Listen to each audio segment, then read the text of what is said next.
It's one of the most famous and prestigious events in tennis. When Wimbledon rolls around, the excitement for the sport is at its highest. And in 2015, the third Slam of the year will benefit from being part of an extended grass court season. Wimbledon is a grass court event, so we think that the more tennis that's played on grass, the better. From our point of view, having a nice long lead into Wimbledon gives the players a chance to prepare and compete on grass. People are looking for grass court practice opportunity, and so we're very pleased at Wimbledon the way it's gone. We think it's really important that players arrive as well prepared as possible to compete in the championships and give themselves the best possible opportunity to play well. The 2015 championships look the most difficult to predict of recent years. Arguments could be made for any number of players to get their hands on the coveted Wimbledon trophy.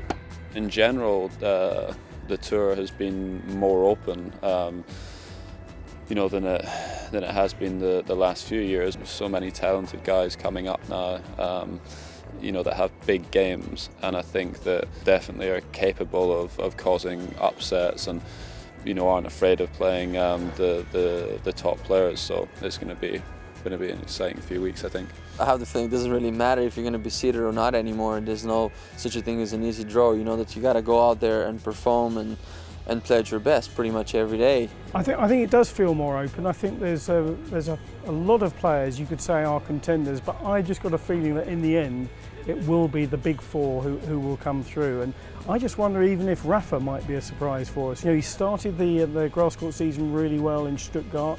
He loves playing on grass. I think he could have a great time at Wimbledon. Novak, world #1, defending champion. Andy Murray won it 2 years ago in the form of his life. You could see someone like a Stan Wawrinka. What's to stop him going on? He's won Grand Slams on clay and on hard courts. Why not make it a hat-trick, win on grass? It is a very open Wimbledon this year. Grigor Dimitrov, Milos Raonic improving all the time. And don't forget Kei Nishikori. These are the young guns coming through massively, and they will eventually take over. But I don't think it's yet the time for the big four plus Stan to step aside. I still think they've got at least another year or two in the tank. The defending champion is Novak Djokovic, who's lost only 3 times all season. The last of those defeats in the French Open final was hard to take, and the Serb needs to bounce back, having not played on grass in the lead-up to Wimbledon. He's mentally strong, we know that. We've seen that countless times. But I just wonder if there's going to be big pressure on him as defending champion. And after the disappointment in Paris, I think it's going to be tough for him. I think Novak's going to be back on song, back right in it. And I think he's got a great chance of defending his title. And I would expect him, if the rankings go according to plan, to be in the final on that wonderful final Sunday in Southwest 19. The most successful male grass court player of all time is Roger Federer. The world #2 is fresh from winning his 15th title on the surface, a record 8th in Halle. Once again, Federer is very much a man in form.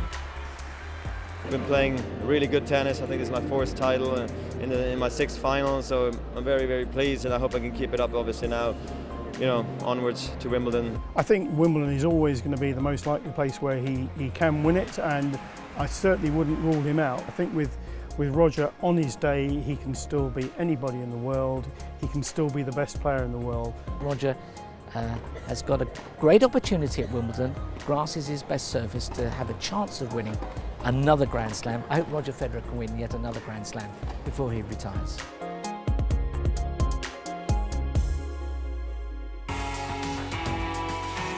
Next week on ATP World Tour Uncovered, welcome to Wimbledon.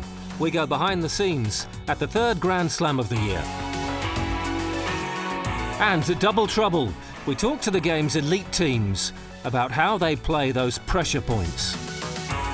Don't forget to log on to the all-new ATPWorldTour.com for your 24/7 breaking news, and talk with us on Facebook and Twitter in English and Spanish. See you next week.